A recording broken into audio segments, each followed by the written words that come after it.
नमस्कार। खबरें आ रही थी कि नीतीश कुमार 15 जनवरी के पहले या फिर 15 जनवरी के बाद खेला करने वाले हैं बिहार में, और बिहार में खेला होगा या नहीं होगा या फिर खेला हो चुका है जो हमें पता नहीं चला है। तो आपको बता दें कि पिछले 24 घंटे में बिहार से बहुत बड़ी बड़ी खबरें सामने आ रही हैं कि नीतीश कुमार ने, जी हाँ दोस्तों, खेला कर दिया है। नीतीश कुमार ने अमित शाह को किनारे कर दिया है। जहां पर अमित शाह के ऊपर, यहाँ पर जो बीजेपी में चुनाव होते हैं वो सारे यहाँ पर अमित शाह के ऊपर ही निर्भर करते हैं और अमित शाह ही उनकी बार्गेनिंग करते हुए नजर आते हैं। तो इस बार आपको बता दें कि 24 घंटे के अंदर यहाँ पर एक बहुत बड़ी खबर सामने आई है कि नीतीश कुमार ने, आप देख सकते हैं साइड में, कि यहाँ पर नीतीश कुमार ने कह दिया है कि अभी तक हम बिहार में 2 बार जो है दूसरों से नजदीक चले गए थे और यहाँ पर दूर हो रहे थे, लेकिन अब हम साथ में मिलकर बिहार से और देश का विकास करेंगे। यानी कि यहाँ पर नीतीश कुमार बातों को साफ कर रहे हैं कि अब वो जो है वो बीजेपी से अलग हो जाएंगे या फिर अलग होकर यहाँ पर चुनाव लड़ेंगे और अपनी यहाँ पर जीत कायम करेंगे बिहार में।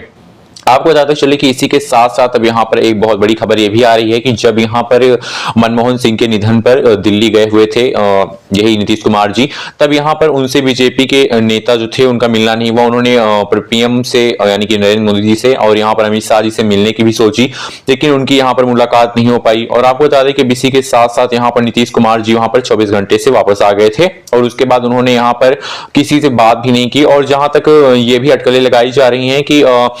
जो बीजेपी के नेता हैं वो कई सारे यहाँ पर नीतीश कुमार जी को कांटेक्ट करने की बात कर रहे हैं, बार बार उनसे बात करना चाहते हैं और यहाँ पर उनसे पूछना चाह रहे हैं कि आखिरकार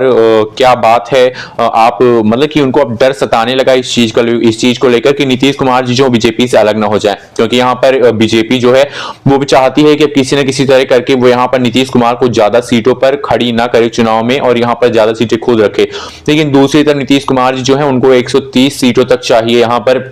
चुनाव के लिए 130 सीटें चाहिए होंगी, क्योंकि उनको पता है कि अगर उन्होंने उतना नहीं किया, उतने पे चुनाव में वो नहीं लड़े या फिर उनको उतने पे जीत नहीं मिली, तो आगे चलकर यहाँ पर बीजेपी जो है उनको ठिकाने लगा देगी, यानी कि उनको राज्यपाल बनाकर या फिर ऐसे छोटे मोटे पदों पर ही लटका देने वाली है। तो इस चीज को लेकर यहाँ पर नीतीश कुमार जो है वो अपनी 130 सीट छोड़ना नहीं चाहते और उनका यह भी मानना है कि बीजेपी के और सीटों को वो पाएं और उसमें से जहां पे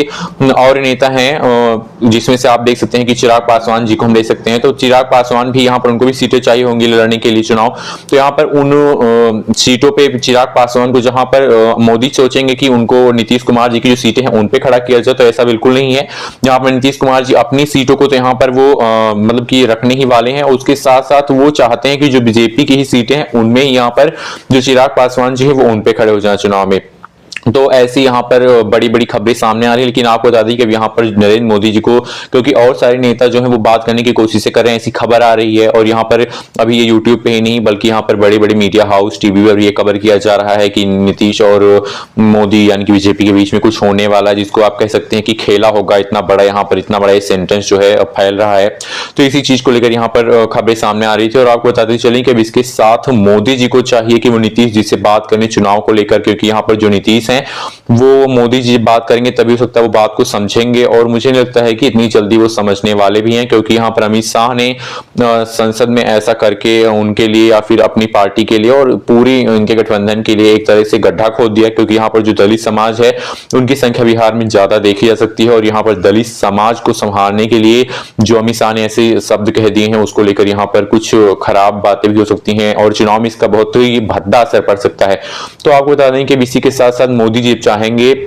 या फिर पार्टी के बीच में जो भी बातें हो रही हैं, लेकिन अभी ये क्लियर तो नहीं हो पाया कि क्या होने वाला है या फिर अलग हो गए नीतीश कुमार। लेकिन ऐसा है कि अब यहाँ पर कुछ तो होगा चुनाव से पहले, और ऐसा 15 जनवरी के पहले या फिर उसके बाद हो सकता है। तो इसी के साथ आप बताइए कमेंट करके कि आपको क्या लगता है कि नीतीश कुमार जी क्या करने वाले हैं बीजेपी के साथ या फिर बीजेपी क्या करने वाली नीतीश जी के साथ। तब तक के लिए धन्यवाद।